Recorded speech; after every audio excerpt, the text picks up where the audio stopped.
मैं आपको और कुछ नहीं बता सकता। मेरे बाप ने मुझे बताया था कि प्रोत लड़की को फूल सुंघाता है, जिसकी खुशबू से लड़की के ज़हन से निकल जाता है कि वो क्या थी, कहाँ से आई थी और किस तरह लाई गई है। वो प्रोत की लौंडी बन जाती है और इसे दुनिया की गंदी चीज़ें भी खूबसूरत दिखाई देती हैं। प्रोत 3 रातें इसे अपने साथ तहखाने में रखता है। ये इंकशाफ इन 5 सूडानी हबशियों में से एक अली बिन सफियान के सामने कर रहा था, जिन्हें इसने खलीफा के मुहाफिज दस्ते में से निकाला था।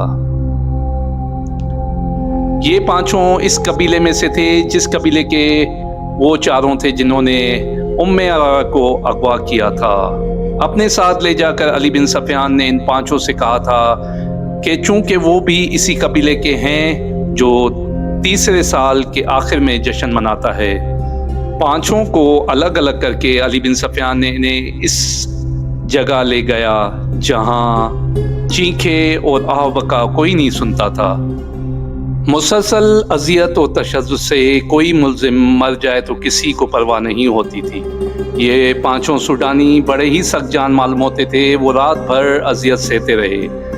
अली बिन सफियान रात भर जागता रहा। आखिर इन्हें इस इम्तिहान में डाला गया जो आखिरी हरबा समझा जाता था। ये था चक्कर शिकंजा। पाँव टखनों से रस्सियां डालकर फर्श में गड़े हुए कीलों से कसकर बांध दिए जाते। अजियत का ये तरीका मुल्जिमों को बेहोश कर देता था। सैर के वक्त एक उदेर उमर हबशी ने अली बिन सफियान से कहा, मैं सब कुछ जानता हूँ लेकिन देवता के डर से नहीं बताता। देवता मुझे बहुत बुरी मौत देगा। क्या इससे बढ़कर कोई बुरी मौत हो सकती है जो मैं तुम्हें दे रहा हूँ? अली बिन सफियान ने कहा, अगर तुम्हारे देवता सच्चे होते तो वो तुम्हें इस शिकंजे से निकाल ना लेते। तुम अगर मरने से डरते हो तो मैं मौत यहाँ भी मौजूद है। तुम बात करो, मेरे हाथ में एक ऐसा देवता है जो तुम्हें तुम्हारे देवताओं से बचा लेगा। ये सूडानी हबशी कई बार बेहोश हो चुका था। इसे देवता तो नहीं, मौत साफ नजर आ रही थी। अली बिन सफियान ने इसे शिकंजे से खोल कर खिलाया पिलाया और आराम से लिटा दिया। इसने एतराफ़ किया कि उम्मे अरारा को इनके कबीले के 4 आदमियों ने अगवा किया था। वो चारों छुट्टी पर चले गए थे। उन्होंने अगवा की रात वो वक्त बता दिया था। ये 5 हबशी जो अली बिन सफियान के कब्जे में थे उस रात पेरे पर थे। अगवा करने वालों में से 2 को अंदर आना था। इन्हें बड़े दरवाजे से दाखिल करने का इंतज़ाम उन्होंने ही किया था और इन्हें अगवा और फरार में पूरी मदद दी थी। इस हबशी ने बताया, इस लड़की को देवता की कुर्बान गाह पर कुर्बान किया जाएगा। हर 3 साल बाद इनका कबीला 4 रोज जश्न मनाता है, लेकिन लड़की अपने कबीले की नहीं होती। तो इसका मतलब है कि हर 3 साल बाद तुम्हारा कबीला बाहर से एक खूबसूरत लड़की अगवा करके लाता है। अली बिन सफियान ने पूछा, नहीं ये गलत है। सूडानी हबशी ने जवाब दिया, 3 साल बाद मेला लगता है। लड़की की कुर्बानी 5 मेलों के बाद यानी हर 15 साल बाद दी जाती है। मशहूर यही है कि हर 3 साल बाद लड़की कुर्बान की जाती है। इसने अपने बाप के हवाले से वो जगह बताई जहां कुर्बानी दी जाती थी।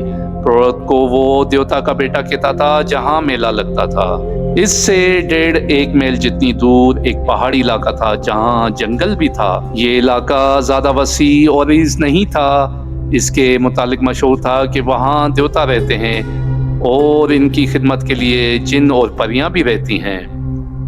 लोग इसलिए ये बातें मानते थे कि हर तरफ सेरा और इसमें जजीरे की तरह कुछ इलाका पहाड़ी और सब्ज़ाज़ार का था जो कुदरत का एक अजूबा था। ये देवताओं का मस्कन ही हो सकता था। इस इलाके में फिरौनों के वक्तों के खंडर और एक झील भी थी जिसमें छोटे मगरमच्छ रहते थे और इस बूढ़े पुजारी के हवाले कर दी जाती थी।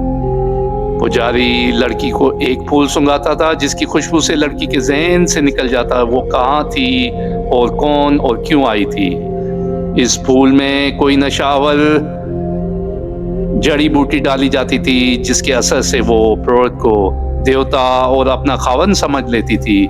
इसे वहाँ की गंदी चीज़ें भी खूबसूरत दिखाई देती थी। लड़की की कुर्बानी इन्हीं खंडरात में दी जाती थी। लड़की को पुरोहित तय खाने में अपने साथ रखता था। इस जगह 4 मर्द और 4 खूबसूरत लड़कियां रहती थी। इनके सिवा और किसी को पहाड़ों के अंदर जाने की इजाज़त नहीं थी। लड़की को जब कुर्बान गाह पे ले जाया जाता तो इसे एहसास ही नहीं होता कि इसकी गर्दन काट दी जाएगी।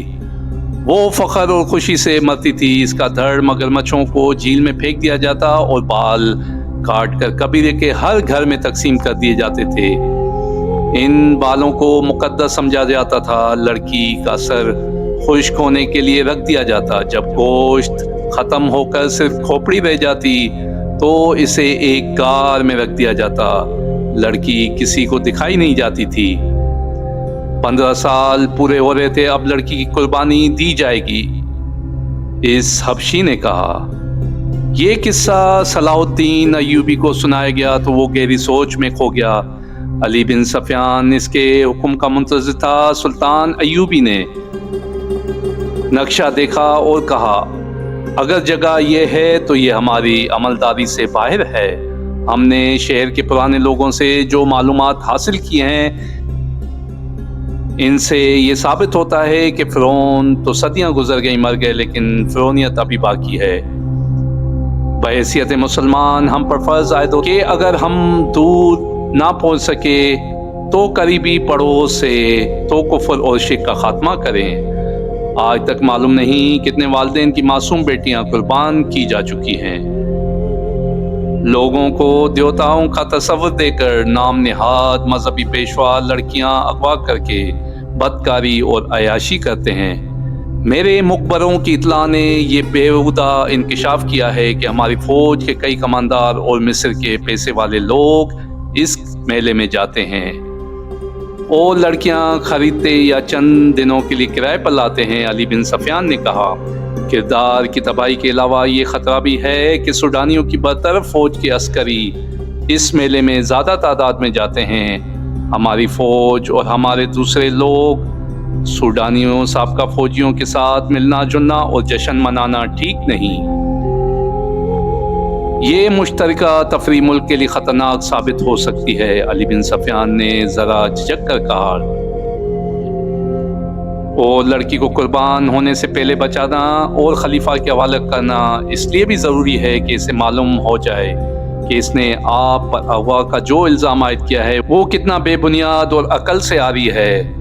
मुझे इसकी कोई परवाह नहीं, अली, सुल्तान अय्यूबी ने कहा।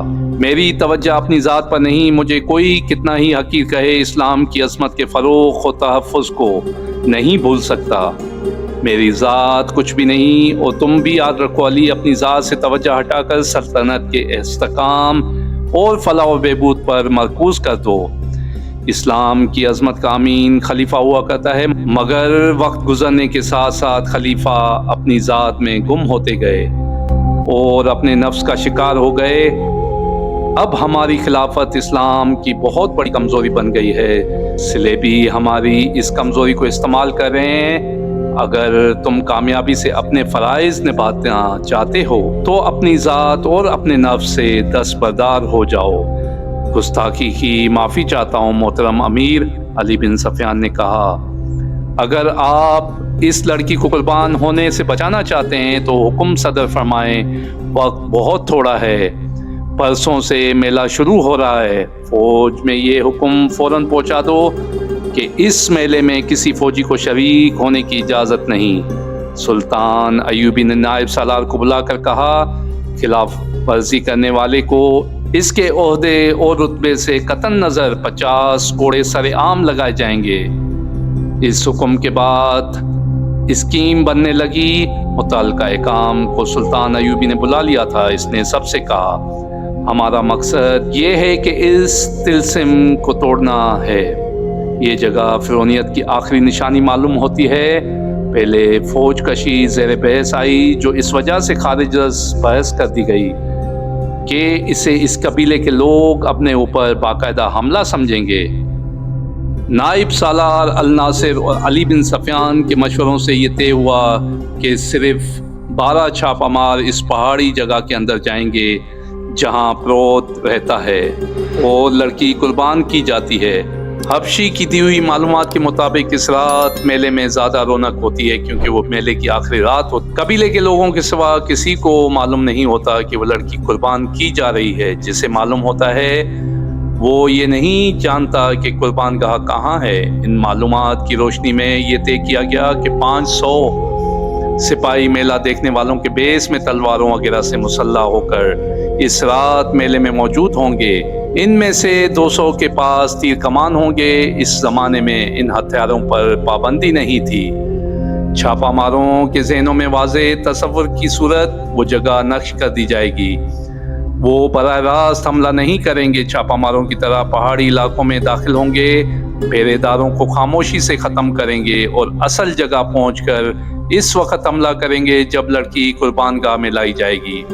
اس سے قبل حملے کا یہ نقصان ہو سکتا ہے کہ لڑکی کو تہہ خانے میں ہی غائب یا ختم کر دیا جائے۔ یہ معلوم ہو گیا تھا کہ قربانی آدھی رات کے وقت پورے چاند میں دی جاتی ہے۔ 500 سپاہیوں کو اس وقت سے پہلے قربان گاہ والی پہاڑیوں کے ارد گرد پہنچانا تھا۔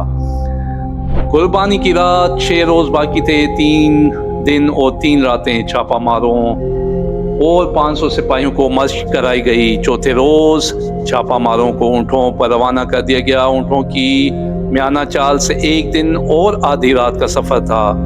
شتربانوں کو حکم دیا گیا کہ چھاپا ماروں کو پہاڑی علاقوں سے دور جہاں وہ کہیں اتار کر واپس آ جائیں۔ 500 کے دستے کو تماشائیوں کے بیس میں 2-2 4-4 کی ٹولیوں میں گھوڑوں اور اونٹوں پر روانہ کیا گیا۔ انہیں جانور اپنے ساتھ رکھنے اور ان کے ساتھ ان کے کماندار بھی اسی بیس میں چلے گئے۔